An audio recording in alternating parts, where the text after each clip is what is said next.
আমি আহমেদ হোসেন জনি, অর্থনীতি বিভাগ 2018 সেশন, ডাকসু নির্বাচন 2025-এ মহসিন হল ছাত্র সংসদ নির্বাচনে একজন স্বতন্ত্র প্রার্থী হিসেবে ভিপি পদপ্রার্থী।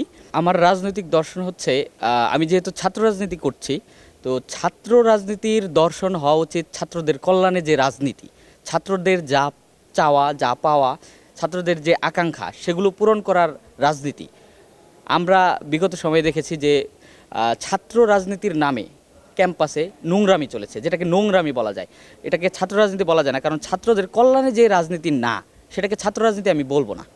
সেটা হইতে পারে পার্টিজান পলিটিক্সের জন্য রাজনীতি, মাদার পার্টির জন্য রাজনীতি, লেজুর ভিত্তিক রাজনীতি।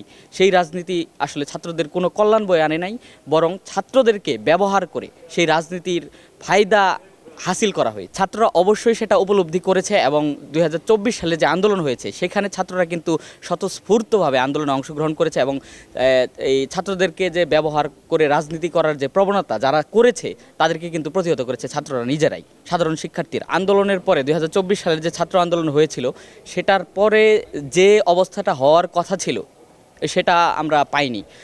সেই প্রত্যাশা শিক্ষার্থীদের পূরণ হয়নি এবং বারবার এটা নিয়ে শিক্ষার্থীরা কথা বলেছে, আন্দোলন করেছে। আপনারা দেখতে পেয়েছেন যে হল প্রাঙ্গণে ছাত্র রাজনীতি থাকবে না, এটা হচ্ছে শিক্ষার্থীদের চাওয়া পাওয়া ছিল। সেটা মানে গোপনে হোক প্রকাশ্যে হোক, মাদার সংগঠনগুলোর যারা হচ্ছে ছাত্র পার্টি আছে, ছাত্র কি বলে, যারা ছাত্র রাজনীতি করছে মাদার পার্টিগুলোর অধীনে, তারা কিন্তু গোপনে হোক প্রকাশ্যে হোক সেই রাজনীতি কিন্তু আবার হলে ফিরিয়ে এনেছে। যেভাবেই হোক শিক্ষার্থীদের যে প্রত্যাশা সেটা পূরণ হয়নি। আমরা যারা স্বতন্ত্র আছি, যারা শিক্ষার্থীদের জন্য শুরু থেকেই কথা বলে আসছি, যারা বিভিন্ন আন্দোলনে অংশগ্রহণ করে আসছি, কোনো পার্টিজান পলিটিক্সের সাথে যুক্ত না হয়ে, তারা আমরা মনে করি যে শিক্ষার্থীদের জন্য আমরা ভয়েস রেজ করতে পারবো এবং এই কারণেই মূলত আমাদের নির্বাচনে আসা। নইলে যদি শিক্ষার্থীদের চাওয়া পাওয়া পূরণ হয়ে যেত, তাহলে আমাদের এখানে আমার মনে হয় না লেখাপড়া বাদ দিয়ে আমাদের এখানে মানে ছাত্র রাজনীতির সঙ্গে যুক্ত হওয়ার কোনো প্রয়োজন ছিল।